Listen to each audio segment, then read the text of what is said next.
Here's how to get a handle on what's happening when you move pages around.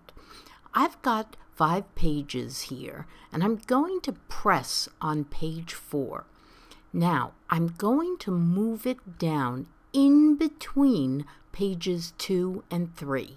Watch what happens where the rainbow goes and where the lion goes. The rainbow is now page 3, and the lion is now page 4.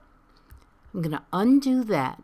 This time, however, I'm going to press on page 4, the rainbow, and drag it over between pages 1 and 2. Release the mouse, and now the rainbow is page 2.